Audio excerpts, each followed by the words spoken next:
如果美国把贸易谈判成功的标准设定为中国屈膝投降，接受美国设定的这些不合理的关税条件和产业发展限制，那这样的谈判是注定要失败的。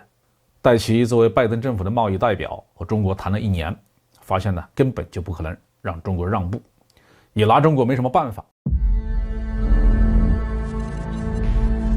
各位网友大家好，我是包民，欢迎来到包民说。今天呢，我们说一说美国政府承认对华贸易谈判失败，中国当然不会接受不平等的条约。美国的贸易代表戴奇3月30号表示，美国不应该再对中国施压，迫使中国改变所谓的不公平贸易方式，而是应该呢刀口向内，摆脱对中国出口产品的依赖。外界评论认为这意味着美国政府正式承认中美第一阶段贸易协定的谈判彻底失败，美国根本没有能力强迫中国接受一个不平等的贸易条约。所谓的第一阶段贸易协议是特朗普政府和中国签署的，在2020年初生效，2021年底到期。根据这份协议呢，中国应该从美国购买价值2000亿美元的货物，包括农产品和石油天然气。但是这个数字呢没有买够，所以很多的美国政客是非常的不满。实际上这件事责任完全在美国自身，美国自己没有解决出口货物的防疫问题，我们想买也买不成。而且疫情呢造成了美国社会生产的混乱，石油天然气的开采运输都出了大问题，中国总不能只给钱不提货吧。但是中美贸易问题呢不仅仅是一个美国供货能力的问题，美方一再指责中国搞不平等贸易，让人觉得很是奇怪。做生意不就是有买有卖吗？中国一直在世贸组织框架之下和美国做生意，中国向美国提供各种货物，并没有获取超额利润，甚至比其他国家向美国出口的东西还要便宜。中国呢也在努力的购买美国的石油天然气和农产品，来平衡两国之间的贸易。至于中国非常希望从美国进口的高技术产品，那是美国自己不肯卖呀，而不是我们中国不肯买呀。所以美国到底想为中美贸易设置一个什么样的模式呢？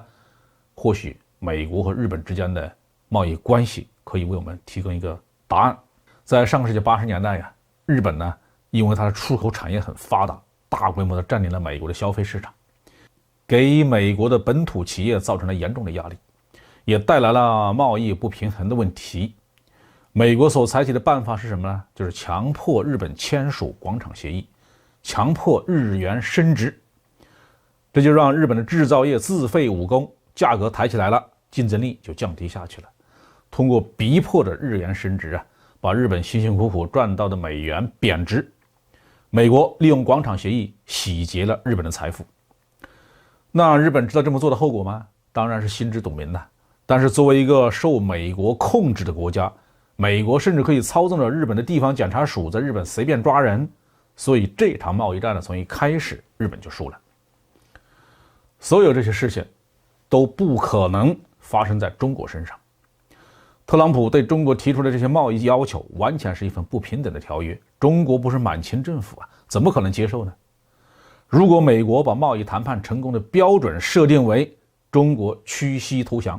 接受美国设定的这些不合理的关税条件和产业发展限制，那这样的谈判是注定要失败的。戴奇作为拜登政府的贸易代表和中国谈了1年，发现呢根本就不可能让中国让步，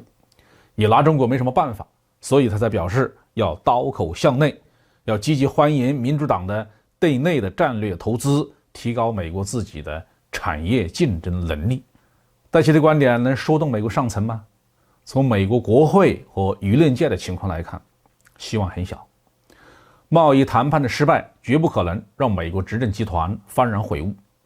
相反，他们一定会采取更加变本加厉的措施来强迫中国低头。美国人认为中美贸易，特别是中国向美国出口货物，是中国经济能够运行下去的关键。而且呢，民主党和共和党之间呢有着深刻的矛盾，对内战略投资计划是一再的难产，在具体的执行上肯定还会遇到更多的扯皮。只有在反华这个问题上，两党才会达成一致，争先恐后。所以下一步美国很可能还会拿贸易问题找中国的麻烦。对美国政界的各种伎俩啊，我们这几年看的实在是太多了。